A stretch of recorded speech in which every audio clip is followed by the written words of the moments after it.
नमस्कार दोस्तों, history by Hindi DK में स्वागत है।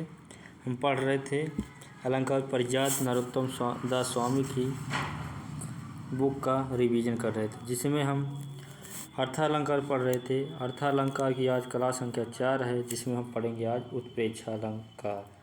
तो आइए शुरू करते हैं। उत्प्रेक्षालंकार।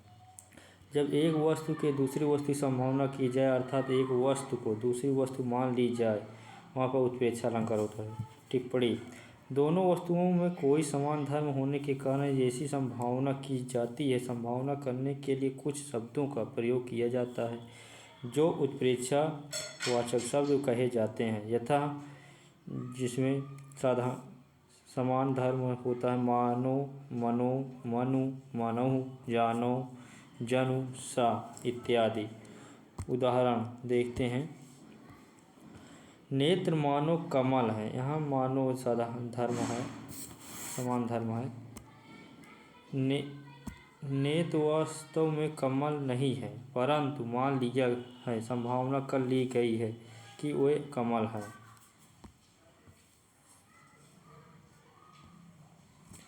अंबर में तारे मानो मोती अनगन है, यहाँ पर तारों में मोतियों की संभावना की जाती गई है, अर्थात तारों को मोती माना गया है। नाना रंगी जलद नभ में दिखते हैं अनूठे योद्धा, मानो विविध रंग के वस्त्र धारे हुए हैं। यहाँ अनेक रंग के मेघों में अनेक रंग के वस्त्र पहने हुए वह योद्धाओं की कल्पना की गई है।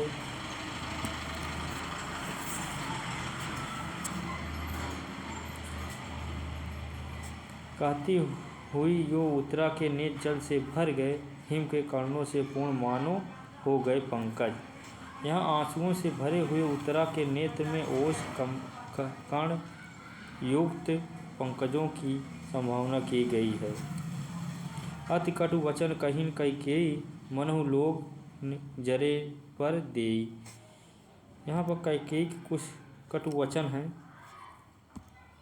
यहाँ कटु वचन के कथन से जले पर नमक लगाने की संभावना की गई है। कटु वचन कहने को जल पर नमक लगाना माना गया है। उत्प्रेक्षालंकार के भेद। उत्प्रेक्षा के 3 भेद माने गए हैं: वस्तु उत्प्रेक्षा, हेतु उत्प्रेक्षा और फलोत्प्रेक्षा। वस्तु उत्प्रेक्षा। वस्तु उत्प्रेक्षा में एक वस्तु के दूसरी वस्तु की संभावना की जाती है, अर्थात एक वस्तु को दूसरी वस्तु मान लिया जाता है। उदाहरण: लसत मंजु मुनि मंडली मध्य सी रघुचंद, ज्ञान सभा जन तनुज घेरे थगरी सच्चिदानंद। थगति सच्चिदानंद। यहाँ मुनि मंडली में ज्ञान सभा की और सीताराम में भक्त और सच्चिदानंद में संभावना की गई है। अनुदाहरण: हरखि हृदय दशरथपुर आई, जनु ग्रह दशा दुसह दुख दाई।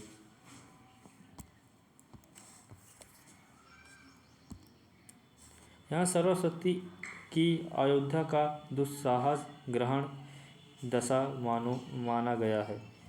हरिमुख मानो मधुर मयंक, शरद शशि बरसत मानो घन घनसार अमंत। दूसरा हेतु उत्प्रेक्षालंकार। हेतु उत्प्रेक्षा में हेतु की संभावना की जाती है, अर्थात जो हेतु नहीं उसे हेतु मान लिया जाता है। उदाहरण: अरु भये कोमल चरण भूवि चलिबे ते मानु। यहाँ कोमल चरण मानो पृथ्वी पर चलने से रक्त वर्ण हो गई है। यहाँ चरणों के लाल होने का हेतु पृथ्वी पर चलना माना गया है, यद्यपि यहाँ हेतु नहीं है, क्योंकि चरण पृथ्वी पर चलने से लाल नहीं हुए, वे स्वभावतः ही लाल थे। अनुदाहरण: मुख सम नहीं आयाते मानो चंदई छाया छाए। चंद्रमा मुख के समान नहीं है, मानो इसलिए उसको कालिमा छाई रहती है। कालिमा चंद्रमा को इसलिए नहीं छाए रहती कि वह मुख के समान नहीं है, किंतु यह एक प्रकृति बात है। फिर भी कालिमा के छाए रहने का कारण यह बताया गया है कि वह मुख के समान नहीं। इस प्रकार यहाँ हेतु को हेतु मान लिया गया है।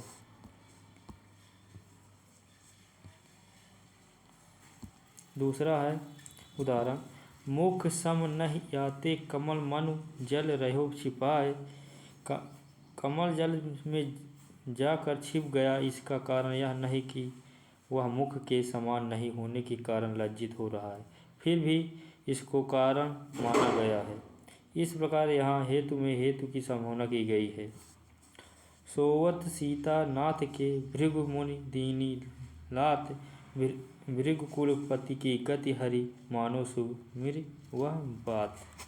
राम ने परशुराम की गति का हरण कर लिया, पर इसका हेतु यह नहीं था कि परशुराम के पूर्वज भृगु मुनि ने विष्णु को लात मारी थी और यह बात राम को याद आ गई थी। देख विकलता मेरी विधु भी पीला पड़ा सखी, तू देख वह मुख देख पांडु सा पढ़कर गया चंद पश्चिम की ओर। तीसरा उत्प्रेक्षा अलंकार भेद है फलोत्प्रेक्षा। फलोत्प्रेक्षा में असफल में फल उद्देश्य की संभावना की जाती है, अर्थात जो फल नहीं होता उसका फल या उद्देश्य मान लिया जाता है। मुख उदाहरण है, तब मुख समता लहन को जल सेवत जल जात, मानो तुम्हारे मुख की समता प्राप्त करने को कमल जल में खड़ा होकर तपस्या कर रहा है।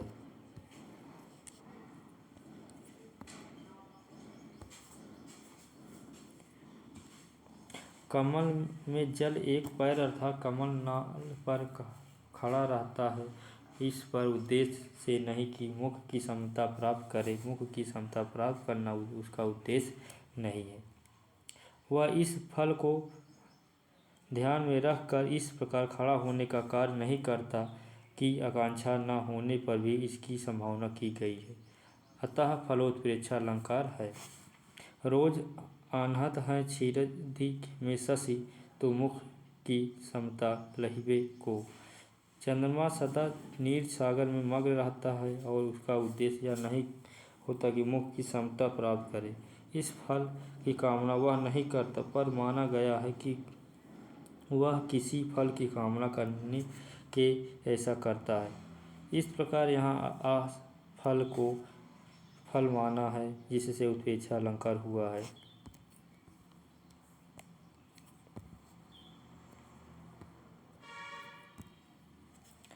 तव पद समता को कमल जल सेवत इक पाए, मधुब निराकरण के लिए मानो रुके निहार।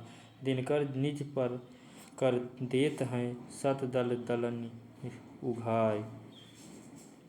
बढ़त ताड़ को पेड़ यह मनु चूमन आकाश। ताड़ के वृक्ष के ऊंचे होने में आकाश को चूमने का उद्देश्य कल्पित किया गया है।